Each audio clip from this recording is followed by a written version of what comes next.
రహదారి భద్రతపై గురువారం ఉదయం బీచ్ రోడ్డులో కాళీమాత టెంపుల్ నుంచి పోలీస్ మెస్ వరకు చైతన్య ర్యాలీ నిర్వహించారు. రహదారి భద్రతపై 1K వాక్. రహదారి భద్రతపై గురువారం ఉదయం బీచ్ రోడ్డులో కాళీమాత టెంపుల్ నుంచి పోలీస్ మెస్ వరకు చైతన్య ర్యాలీ నిర్వహించారు. జిల్లా న్యాయ సేవాధికారి సంస్థ ఆధ్వర్యంలో నిర్వహించిన ర్యాలీలో జిల్లా కలెక్టర్, పోలీస్ కమిషనర్, జిల్లా ప్రధాన న్యాయమూర్తి పాల్గొన్నారు. ఈ సందర్భంగా వారు మాట్లాడుతూ రహదారి నిబంధనలకు అనుకూలంగా డ్రైవింగ్ చేయాలని, అందరూ హెల్మెట్స్ ధరించాలని అన్నారు. పోలీస్ వారికి అందరూ సహకరించాలని అన్నారు. కోర్టు ఉత్తర్వుల మేరకి ఈ హెల్మెట్ మీద అవేర్నెస్, దానివల్ల ధరించినందువల్ల ఉపయోగాలు ఏంటి అనే దాని మీద, దాంతోపాటు రోడ్ సేఫ్టీ మెజర్స్ అన్నిటి మీద కూడా ఇవాళ ఈ ర్యాలీ చేయడం జరిగింది. కలెక్టర్ సార్, కమిషనర్ సార్, అదేవిధంగా మిగతా జడ్జెస్ అందరి కోఆపరేషన్తో. అందరికీ విజ్ఞప్తి ఏంటంటే హెల్మెట్ని తప్పకుండా ధరించండి. సేఫ్గా మీ ఉద్యోగాలకి, వ్యాపారాలకి, గమ్యస్థానాలకు వెళ్ళండి. అక్కడ ఫ్యామిలీ మెంబర్స్ అంతా ఎదురు చూస్తూ ఉంటారు. రోడ్ సేఫ్టీ నామ్స్ అన్నీ తప్పకుండా ఫాలో అవుదాం. అవన్నీ మన కోసమే, మనం తయారు చేసుకున్న చట్టం మనకి సౌకర్యంగా, చాలా సేఫ్టీగా ఉండటం కోసం. మీడియా మిత్రులందరికీ కూడా తెలియజేసేది అంటే దీని మీద బాగా అవేర్నెస్ తీసుకొచ్చేదానికి మీ సహకారం కూడా అందించండి. మరొకసారి అందరు అఫీషియల్స్కి థ్యాంక్స్ చెప్తూ, law college students, various stake holders వచ్చారు, అందరికీ థ్యాంక్స్ చెప్తూ, ఇక హెల్మెట్ నామ్, అదేవిధంగా సీట్ బెల్ట్, తాగకుండా డ్రైవింగ్, ఇవన్నీ తప్పకుండా ఎన్షూర్ చేద్దాం. Thank you. అందరూ కోఆపరేట్ చేయవలసిందిగా కోరుతున్నాం. Thank you. It is a directive of Honorable High Court to follow the helmet norm. అదేవిధంగా ర్యాలీ కూడా లా స్టూడెంట్స్ తోటి, అందరితోటి, ఆల్ వాక్స్ ఆఫ్ లైఫ్ చేయమన్నారు, అవేర్నెస్ క్రియేట్ చేయడం కోసం. ఈ హెల్మెట్ నామ్ని, అదేవిధంగా సీట్ బెల్ట్ నామ్, అన్ని ట్రాఫిక్ నామ్స్ అన్ని బాగా అందరూ ఉపయోగించాలని, రోడ్ సేఫ్టీని బాగా పెంచాలని కోరుకుంటూ థ్యాంక్ యూ. అవేర్నెస్ ర్యాలీ ఏర్పాటు చేయడం జరిగింది డిఎల్ఎస్ఏ ఆధ్వర్యంలో. ప్రత్యేకంగా దానికి సెక్రటరీ గారికి, అదేవిధంగా జిల్లా జడ్జి గారికి, ఇక్కడ పాల్గొన్న మిగతా judges, lawyers, police department officials అందరికీ కూడా, మీడియా సోదరులందరికీ కూడా పేరు పేరున ధన్యవాదాలు తెలియజేస్తున్నాను. ప్రజలు అందరూ కూడా ఇన్నాళ్ళ దాకా ఎలా ఉంటారో తెలియదు, కానీ at least from now onwards awareness and sense of responsibility, మీ అందరికీ కూడా ఒక బాధ్యత ఉంది. మీ కుటుంబానికి, అదేవిధంగా సొసైటీకి మీ బాధ్యతని తప్పకుండా అందరూ కూడా ఫాలో అవ్వాలని ఈ సందర్భంగా కోరుతున్నాను. ప్రతి ఒక్కరు కూడా హెల్మెట్ ధరించాలి. రాబోయే రోజుల్లో స్ట్రిక్ట్గా దాన్ని ఎన్ఫోర్స్ చేయడానికి చర్యలు తీసుకోవడం జరుగుతుంది. ఫైన్స్ కావచ్చు, సస్పెన్షన్ ఆఫ్ లైసెన్స్ కావచ్చు, మనము రాబోయే రోజుల్లో చాలా సీరియస్గా తీసుకోవడం జరుగుతుంది. The whole purpose of this awareness campaign is to send the message. మీ అందరికీ కూడా ఫస్ట్ తెలివి చేయాలి ఎటువంటి చర్యలు తీసుకోవాలని. దానికే ఇలాంటి ర్యాలీ ఏర్పాటు చేయడం జరిగింది. ఇంకా అవేర్నెస్ రాబోయే రోజుల్లో పెంచుతూ, అదేవిధంగా ఎన్ఫోర్స్మెంట్ కూడా ఇంకా ఇంటెన్సిఫై చేయడం జరుగుతుంది. So I request all the citizens of Vizag to wear seat belts, be a responsible citizen, should not drink and drive, should not do triple riding in the vehicles, there should not be any over speeding, and ensure that all the road safety rules are followed for your sake, your family's sake, for the state's sake. Wish you all a happy, hale and healthy life. Thank you. Principal District Judge sir, other honorable judges, lawyers, Joint CP sir, TCB madam, other police officials, general public present here, very good morning to all of you. Collector, all other important officers from the district, and all the workers and the responsible citizens of Vizag city and the organizers of this rally. A very good morning to you all. 1st July CP post నేను తీసుకున్నాను. ఆ రోజు నుండి, first day నుండి నేను చెప్తున్నాను 10 points. అక్కడ మనం చాలా స్ట్రిక్ట్గా అవేర్నెస్ అండ్ ఎన్ఫోర్స్మెంట్ అవసరము to save lives. Number 1, BIS helmet లేని డ్రైవింగ్, బోత్ ఫర్ ద. అందరూ చూడాల్సిన సినిమా బ్రహ్మ సో విష్ణు అనే బ్రహ్మకుమారిస్ ప్రతినిధి రమ అన్నారు.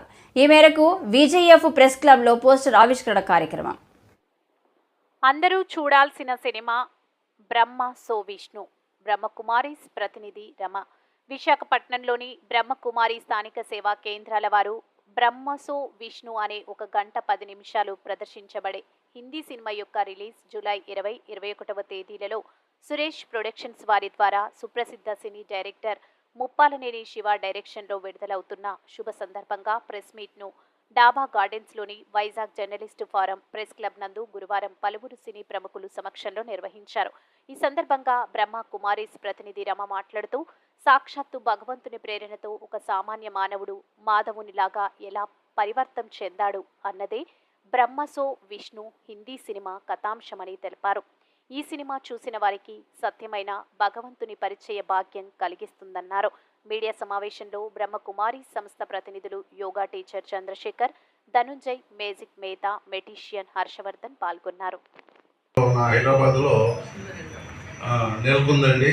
ఆ తర్వాత రాజస్థాన్ మౌంటో ప్లాజాలో ఇది దాదా తేజ లేఖరాజ్ కృప అని అనుకుంటాను వారు స్థాపించారు. ఆ తర్వాత పలు సంస్థలుగా ఇది ఎదిగిందండి. అలాగే మన దేశంలో కాదు, ఇందాక మేడం గారు చెప్పినట్లు పలు దేశాల్లో 140 సెంటర్స్లో కూడా, కంట్రీస్లో కూడా ఈ సంస్థలు ఉన్నాయండి. ఈ సంస్థ చేసే కార్యక్రమాల గురించి కానీ ఏంటి బ్రహ్మకుమారి అనేది బ్రహ్మ సో విష్ణు అనే సినిమా రూపంలో ది గ్రేట్ డైరెక్టర్ మా డైరెక్టర్ గారైన ముప్పలేని శివ గారు చిత్రం ద్వారా ప్రేక్షకులకి అందజేస్తున్నారండి, చూపెడుతున్నారు. ఈ చిత్రాన్ని సురేష్ ప్రొడక్షన్స్ వారు ద్వారా రిలీజ్ అవుతుంది. మన గాజువాకలో లక్ష్మీకాంత్ థియేటర్లో, అలాగే పలు థియేటర్స్లో రిలీజ్ చేస్తున్నారు. ముప్పలేని శివ అంటే ఒక మంచి డైరెక్టర్ అండి. చాలా సినిమాలు చేశారు. మీకు తెలిసిన తాజ్మహల్, దోస్తు, సురేష్ సంస్థకి చాలా ఆప్తుడు. అందుకే కాబోలు సురేష్ సంస్థ వాళ్ళు అతని మీద నమ్మకంతో ఈ సినిమాని రిలీజ్ చేయడం జరుగుతుంది.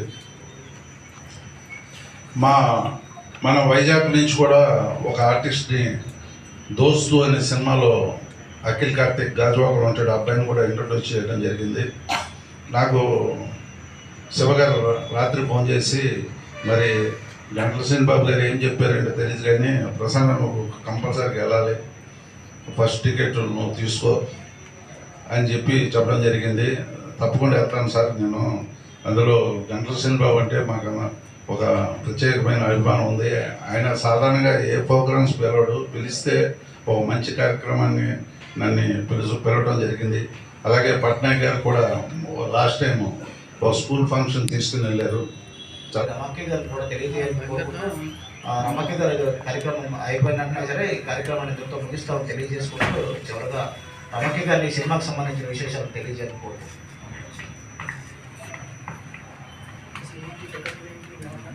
ముందుగా ఈ యొక్క విజయ ప్రెస్ క్లబ్లో నిర్వహిస్తున్నటువంటి ఈ పత్రికా సమావేశం బ్రహ్మసో విష్ణు అనేటువంటి ఫేక్ ఫెలో జగన్ రెడ్డి రోజుకో అబద్ధం, గంటకో దుష్ప్రచారం చేస్తున్నారని టీడీపీ నేత మహాసేన రాజేష్ అన్నారు. ఈరోజు టీడీపీ కార్యాలయంలో మహాసేన రాజేష్ మీడియాతో మాట్లాడుతూ ఫీజులు సమయానికి ఫీజు రియంబర్స్మెంట్ ఇవ్వకుండా వైసీపీ గవర్నమెంట్ చేసిన 3,000 కోట్ల బకాయిలకి ఆ సర్టిఫికేట్ లేక ఇబ్బంది పడుతున్న పిల్లలందరినీ ఒక్క చిటికలో వాళ్ళ సమస్యను పరిష్కరించాడండి ఆయన. దాంతోపాటు 25 మంది దివ్యాంగుల కోసం ఒక మార్క్ లిస్టు ఆ ప్రొఫార్మా మొత్తం మార్చి ఒక జీవో కూడా ఇష్యూ చేసి 25 మంది కోసం కూడా ప్రభుత్వం దిగొస్తుంది అవసరమైతే. ఈ రాష్ట్రంలో ఉన్న ప్రతి ఒక్క ప్రాణం, ప్రతి ఒక్క జీవితం ఈ తెలుగుదేశం కూటమి ప్రభుత్వానికి ఇంపార్టెంటే అని నారా లోకేష్ గారు తెలియజేశారు. 25 కాదండి, కేవలం కువైట్లో ఒకే ఒక్కడు అక్కడ బాధలు పడుతుంటే ఆ బాధలు చూసి చలించిపోయిన లోకేష్ గారు ఒక్క కుటుంబం కోసం, ఒక్క వ్యక్తి కోసం కూడా ముందుకొచ్చాడు. అంటే ఒక్క వ్యక్తి ప్రాణం, ఒక్క వ్యక్తి జీవితం కూడా ఈ ప్రభుత్వానికి ఎంత ముఖ్యమో తెలియజేస్తున్నారు. ఎంత గొప్ప పరిపాలన జరుగుతూ ఉంటే హత్యలు జరిగిపోతున్నాయి, అత్యాచారాలు జరిగిపోతున్నాయి. దీనికి తెలుగుదేశం ప్రభుత్వం కారణం అని సిగ్గు ఎగ్గు లేకుండా ప్రచారం చేస్తున్నారండి. అయితే నాకు అర్థం కాని విషయం ఏంటంటే ఎన్సీఆర్బీ రిపోర్ట్ ప్రకారం ప్రతి గంటకి 3 హత్యలు జరుగుతున్నాయి భారతదేశంలో. ఎన్సీఆర్బీ రిపోర్ట్ ప్రకారం దాదాపు 28,000 హత్యలు జరుగుతున్నాయి ఒక సంవత్సరానికి మన దేశంలో. నేరాలు జరుగుతాయి. అయితే నేరాలు జరుగుతాయి, ఎప్పుడు జరిగే నేరాలే కదా, మరి వైసీపీ హయాంలో జరిగే నేరాలకి మీరెందుకు అంతలా గోల్ చేశారని అడగొచ్చు మీరు. వైసీపీ హయాంలో జరిగిన నేరాలు వేరు, మామూలుగా ఈ దేశంలో జరిగే నేరాలు వేరు. నేరాలు ఎప్పుడు జరుగుతాయండి? పాత కక్షల వల్ల, లేకపోతే ఒకరి మీద అంటే ఒకరు పడని ద్వేషం వల్ల, లేదా మహిళల వల్ల, భూముల వల్ల. ఇలాంటి నేరాలు ఎక్కడ జరుగుతాయి? దేశంలో ఎక్కడైనా జరుగుతాయి. అందుకే కదా అలాంటి నేరాలు జరుగుతాయనే రాజ్యాంగంలో మనం పోలీస్ వ్యవస్థ, కోర్టులు, జైళ్ళు ఇవన్నీ ఏర్పాటు చేసింది నేరాలు జరుగుతాయనండి. అయితే వైసీపీ హయాంలో జరిగిన నేరాలు ఏంటంటే, మనం ఏదైతే రక్షణ వ్యవస్థలుగా ఏర్పాటు చేసుకున్న ఈ పోలీస్ కానీ, లాయర్లు, ప్రజాప్రతినిధులు ఉన్నారో వాళ్ళు నేరాలకు పాల్పడ్డారు. కంచే చేను వేసిందండి వైసీపీగా ప్రభుత్వ హయాంలో. కానీ ఇక్కడ వచ్చేటప్పటికి ఫేక్ ప్రచారాలు. ఆ మార్గాన్ని భరత్ అనే ఒక రీల్ స్టార్ ఉన్నాడు రాజమండ్రిలో. ఆడి జీబును ఆడే అంటుపెట్టుకుంటాడు, ఆడే తగలబెట్టుకుంటాడు. అది వైసీపీ టీడీపీ తగలబెట్టిందని మా మీద వేస్తాడు. మరొక చోట తూర్పుగోదావరి జిల్లాలో అంబేద్కర్ విగ్రహాల మీద దాడి జరుగుతుంది. మా తెలుగుదేశం జనసేన వాళ్ళు మేము మా ప్రభుత్వం వచ్చిందని అక్కడ లెటర్ రాయాలి తీస్తారు. కానీ ఎంక్వైరీ చేసి డాగ్ స్క్వాడ్ వెళ్తే ఆ క్లూస్ అన్నీ లాగితే ఓ వైసీపీ సర్పంచ్ అరెస్ట్ అవుతాడు. అక్కడ 2 సార్లు జరిగింది ఇదే పరిస్థితి. అంటే ప్రభుత్వానికి బ్యాడ్ చేయడానికి, కూటమి ప్రభుత్వాన్ని ఎలాగైనా బదనాం చేయడానికి వీళ్ళే చిన్నపిల్లలు తినే ఆహారంలో కూడా విషం కలిపేసినా మనం ఆశ్చర్యపోకర్లే. ఎందుకంటే వీళ్ళ దగ్గరున్న ప్రచారమే తప్పుడు ప్రచారం. ఆ ఫేక్ ప్రచారంతోనే వీళ్ళు ఒక్కసారి నెగ్గారు, రెండోసారికి వీళ్ళ సమాధి అయిపోయారు. ఇంకా మీకు ఉదాహరణ చెప్పాలంటే ఈరోజు ఈ వైసీపీలో ఉన్న వైసీపీ గవర్నమెంట్లో ఒక డీజీ స్థాయి ఉద్యోగి మీద, పోలీస్ అధికారి మీద అటెంప్ట్ టు మర్డర్ కేసు పడింది 307. ఒక ఎస్పీ స్థాయి అధికారి, డీజీ స్థాయి అధికారి అంటే పివి సునీల్ కుమార్, ఎస్పీ స్థాయి అధికారి సీతారామాంజనేయులు గారు 307, జగన్మోహన్ రెడ్డి గారి మీద 307. అంటే వీళ్ళు ప్రభుత్వ హయాంలో ఉన్నప్పుడు సొంత బాబాయిని కూడా నరికి చంపుకున్నారు. ఈ రోజున ఎక్కడో ఒకవేళ తెలియని పరిస్థితుల్లోనో క్షణికావేశంలోనూ జరిగే నేరాలని శాంత స్వరూపుడైన నారా చంద్రబాబు నాయుడు గారి మీద వేస్తున్నారండి. నారా చంద్రబాబు నాయుడు గారు మమ్మల్ని దాడులు చేయమని తెలుగుదేశం కార్యకర్తలకు చెప్పరండి. ఆయన మేము ప్రతిపక్షంలో ఉండి మేము దాడులకు గురవుతున్నప్పుడు, హత్యా ప్రయత్నాలకు గురవుతున్నప్పుడు తప్పుడు. ఏపీలో రెడ్ బుక్ రాజ్యాంగం నడుస్తుంది. మాజీ ఎంపీ మార్గాని భరత్ ఏపీని ఎక్కడకు తీసుకువెళ్తున్నారు అంటూ మాజీ ఎంపీ భరత్ మండిపడ్డారు. గురువారం ఆయన మీడియాతో మాట్లాడుతూ నడి రోడ్డుపై వైఎస్ఆర్సీపీ మైనార్టీ యువకుడిపై టీడీపీ కార్యకర్తలు దాడి చేసి హత్య చేశారని ఆగ్రహం వ్యక్తం చేశారు. అప్పుడు అబ్సల్యూట్ గవర్నమెంట్, బీజేపీకి 303 ఎంపీలు ఉన్నారు. ఇప్పుడు 240 ఎంపీలు మట్టుకే ఉన్నాయి బీజేపీకి. మరి ఆ పరిస్థితుల్లో ఆంధ్రప్రదేశ్ ఎంపీల యొక్క మద్దతుతో ఇవాళ గవర్నమెంట్ నిలబడింది. మరి నిలబడినప్పుడు ఆంధ్రప్రదేశ్కి న్యాయం చేయాల్సింది ముఖ్యమంత్రి చంద్రబాబు నాయుడు గారు కాదా అని అడుగుతా ఉన్నారు. దీనిపైన తక్షణమే వాళ్ళు పునరాలోచన చేసుకుని ముందరకు రావాలి అని చెప్పి ఈ సందర్భంగా తెలియపరుస్తూ, మరి దీనిపైన కూడా ఖచ్చితంగా ఆంధ్రప్రదేశ్లో జరుగుతున్న అన్యాయాల గురించి ఒక మాజీ పార్లమెంట్ సభ్యుడిగా మా తాలూకా ఎంపీలందరూ కూడా ఎవరైతే ఉన్నారో రాజ్యసభలోనూ లోక్సభలోనూ ఖచ్చితంగా ఆంధ్రప్రదేశ్ జరుగుతున్న హత్య రాజకీయాల గురించి పార్లమెంట్లో లేవనెత్తుతాం. దేశాన్ని తెలియపరిచే విధంగా ఆంధ్రప్రదేశ్లో జరుగుతున్న అన్యాయాల గురించి తెలియపరిచే విధంగా ఖచ్చితంగా పార్లమెంట్లో గొంతెత్తి మాట్లాడతామని కూడా ఈ సందర్భంగా చెప్తూ ఇప్పటికైనా ఆంధ్రప్రదేశ్లో శాంతి భద్రతల్ని కాపాడాల్సిన బాధ్యత మరి ముఖ్యమంత్రి పైన, ఆంధ్రప్రదేశ్ రాష్ట్ర ప్రభుత్వం పైన ఉంది అని కూడా ఈ సందర్భంగా తెలియపరుస్తూ తక్షణమే స్పందించి దీన్ని ఇక్కడితో ఫుల్ స్టాప్ పెట్టే విధంగా వ్యవహరించాలని డిమాండ్ చేస్తాం.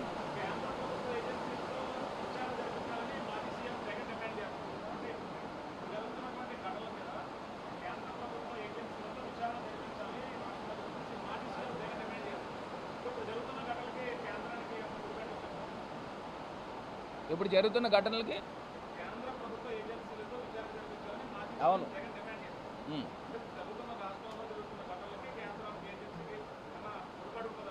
అదే ఒకటే అంశం అండి. ఇప్పుడు ఒక పార్టీ అధికారంలోకి వచ్చింది, గతంలో వైఎస్ఆర్ కాంగ్రెస్ పార్టీ అధికారంలో ఉన్నప్పుడు ఈ అక్కస్సుతో ఇప్పుడున్న తెలుగుదేశం ప్రభుత్వం చేస్తూ ఉంది. న్యూట్రల్గా ఖచ్చితంగా కేంద్ర ప్రభుత్వం తాలూకా ఏజెన్సీస్తో దీనిపైన పూర్తిగా ఎంక్వైరీ చేస్తే బ్యాక్ ఎండ్ ఉండేది ఖచ్చితంగా తెలుగుదేశం పార్టీ, తెలుగుదేశం ప్రభుత్వమే కనబడుతూ ఉంది. సాక్షాత్తు చంద్రబాబు నాయుడు గారు కొడుకు లోకేష్ ఆంధ్రప్రదేశ్ రాష్ట్ర మంత్రి గతంలో ఎలక్షన్స్లో రెడ్ బుక్ అనే పదం తీసుకుని వచ్చి ఆ రెడ్ బుక్లో కక్ష సాధింపు చేస్తాను అని చెప్పి ఎవరైతే ఎన్నైతే మీరు కేసులు పెట్టించుకుంటారో, ఎన్నైతే దాడులు చేస్తారో వాళ్ళకి అంత ప్రాధాన్యత మన ప్రభుత్వం వచ్చిన తర్వాత కల్పిస్తానని మరి క్లియర్గా ఆయనే మాట్లాడాడు. ముఖ్యమంత్రి కొడుకు ఇప్పుడు ఆంధ్రప్రదేశ్ రాష్ట్ర మంత్రి మాట్లాడాడు డైరెక్ట్గా. మరి మాట్లాడినప్పుడు కార్యకర్తలు అందరూ కూడా పేటరేగిపోతూ ఉన్నారు, తెలుగుదేశం కార్యకర్తలు. మరి దాని తాలూకా నిదర్శనమే మేము చెప్తా ఉన్నాం. మీరు అన్నారు కదా పులివెందల రాజ్యాంగమో లేకపోతే ఇంకోటని, మరి దీన్ని ఏమంటారు? రెడ్ బుక్ రాజ్యాంగం అన్నారా అని అడుగుతా ఉన్నా.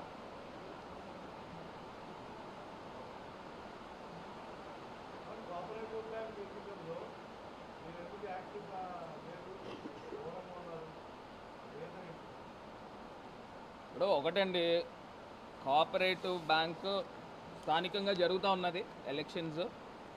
అందులో మరి సాక్షాత్తు వైసీపీ ప్రభుత్వం 5 ఏళ్ల పాటు ఏపీని రాజధాని లేని రాష్ట్రంగా మార్చిందని మంత్రి రామనారాయణ రెడ్డి విమర్శించారు. రాష్ట్ర సచివాలయం ఉందని విషయాన్ని అప్పటి సీఎం జగన్ మర్చిపోయారని మండిపడ్డారు. నెల్లూరులో నిర్వహించిన మీడియా సమావేశంలో ఆయన మాట్లాడారు. ఆంధ్ర రాష్ట్రంగా ఏర్పడితే 5 సంవత్సరాల విధ్వంసకర పరిపాలన ఏ విధంగా సాగిందో మన కళ్ళ ముందే అనేక సాక్ష్యాభూతాలు ఇవాళ మన ముందు ఉన్నాయి. ఇవన్నిటినీ సరిచేసుకోవాలి, దోపిడీని అరికట్టాలి, ఈ యొక్క అవినీతి సామ్రాజ్యానికి తుది పలుకులు పలకాలి. ఇప్పటికే ప్రజా తీర్పు ఇచ్చింది. ఎన్ని విన్యాసాలు జగన్ రెడ్డి ఆయనకో చేసినా ప్రజలు తిప్పికొట్టారు, ఎన్డీఏకి మద్దతు పలికారు. ఇవాళ ఎన్డీఏ పాలన తీసుకొచ్చారు. ప్రధానమైనటువంటివి 2 అంశాలు ఈరోజు మీ ముందు పెట్టాలి, మీ అందరితో కూడా మాట్లాడాలి. మీ ద్వారా ఈ ప్రాంత ప్రజానీకానికి తెలిసి ప్రజల నుంచి కూడా స్పందన తీసుకురావాలని ఈనాడు మేము చేసేటువంటి ఈ ప్రయత్నం. ఎన్నికల సందర్భంలోనే మాట్లాడాం. మేము ఎన్నికల సందర్భంలోనే స్వయంగా నాటి ప్రతిపక్ష నాయకుడిగా శ్రీ నారా చంద్రబాబు నాయుడు గారు కానీ, ఎన్డీఏ పక్ష జనసేన అధినేతగా శ్రీ పవన్ కళ్యాణ్ గారు కానీ, అభ్యర్థులుగా పోటీలో ఉన్నటువంటి నాలాంటి వాళ్ళు కానీ అనేక దగ్గరలో అనేక సందర్భాల్లో మాట్లాడారు. ల్యాండ్ టైటిలింగ్ యాక్ట్ 2002 గురించి ఎంతో దారుణమైనటువంటి చట్టం అంటే ఆనాడు ప్రజలకు వివరించాం. దీనివల్ల రైతాంగం నష్టపోతుందని చెప్పాం. ఈ చట్టంలో రైతులకు కానీ, ఆ భూ యజమానులకు కానీ, గ్రామీణ ప్రాంత భూములు కలిగినటువంటి రైతాంగానికి తీవ్ర అఘాతం ఏర్పడబోతుంది, నష్టం రాబోతుందని మేము ఆనాడు ఈ ల్యాండ్ టైటిలింగ్ యాక్ట్ గురించి చెప్పడం జరిగింది. ఆనాడు మేము వాగ్దానం చేశాం ఎన్నికల్లో, మేము అధికారంలోకి వస్తే ఈ ల్యాండ్ టైటిలింగ్ యాక్ట్ని పూర్తిగా సమీక్షిస్తాం, అవసరమైతే దీన్ని రద్దుకి మేము కట్టుబడి ఉన్నామని చెప్పాం. రాష్ట్ర ప్రజానీకం ఆమోదించింది. ముఖ్యంగా గ్రామీణ ప్రాంత రైతాంగం వాళ్ళకున్న భయాందోళన, వాళ్ళకున్న ఆవేదన, వాళ్ళకున్నటువంటి ఆలోచన, మన ఆస్తులకి మనకే భద్రత లేదా అనేటువంటి ఒక భయం, వీటన్నిటినీ తిరిగి మళ్ళీ మేము ఎన్నికల్లో గెలిచి అధికారంలోకి రాగానే ఆనాడు మా కళ్ళ ముందు కనబడిందంతా సమీక్షించుకున్నాం. ఈ చట్టాన్ని సమీక్షించడం కాదు, పూర్తిగా రద్దు చేయాలి అనేటువంటి ఆలోచనతో మేము మొన్న జరిగినటువంటి కేబినెట్ సమావేశంలో రాష్ట్ర ముఖ్యమంత్రి చంద్రబాబు నాయుడు గారి అధ్యక్షతన రాష్ట్ర మంత్రివర్గం అంతా ఏకగ్రీవంగా ఈ చట్టాన్ని రద్దు చేయడానికి తీర్మానించుకొని దాన్ని రేపు శాసనసభలో బిల్లు రూపకంగా తెచ్చి ఇంతకుముందు ఈ చట్టం జెండా పోసే కార్యకర్త కుటుంబానికి ఈ దేశంలో భరోసా కల్పించే ఏకైక పార్టీ జనసేన. కోన తాతారావు. గాజువాక నియోజకవర్గంలో జనసేన పార్టీ క్రియాశీలక సభ్యత్వ నమోదు కార్యక్రమం జనసేన పార్టీ పీఏసీ సభ్యులు మరియు గాజువాక ఇన్ఛార్జ్ కోన తాతారావు ఆధ్వర్యంలో నిర్వహించారు. పవన్ కళ్యాణ్ పై అభిమానంతో అనేక మంది స్వచ్ఛందంగా సభ్యత్వం నమోదు చేసుకోవడానికి వచ్చారు. ఈ సందర్భంగా కోన తాతారావు మాట్లాడుతూ రాష్ట్రంలో క్రియాశీలక సభ్యత్వం నమోదు కార్యక్రమానికి మంచి స్పందన వచ్చిందని, సభ్యత్వంతో పాటు జనసేన పార్టీ అధ్యక్షులు పవన్ కళ్యాణ్ మంచి ఆలోచనతో 5 లక్షల రూపాయల ప్రమాద బీమా మరియు 50,000 వరకు ప్రమాద చికిత్స కొరకు అందించనున్నారని తెలిపారు. కిందటి ఏడాది 5,50,000 మందికి క్రియాశీలక సభ్యత్వం తీసుకున్నారని, ఈ ఏడాది 9 లక్షల వరకు జనసేన పార్టీ సభ్యత్వం తీసుకుంటారని ఆశాభావం వ్యక్తం చేశారు. గాజువాకలో సభ్యత్వం జోరుగా సాగుతుందని, ప్రజలందరూ ఇన్సూరెన్స్ తో కూడిన సభ్యత్వంను వార్డు పరిధిలో నాయకుల వద్ద తీసుకోగలరని తెలిపారు.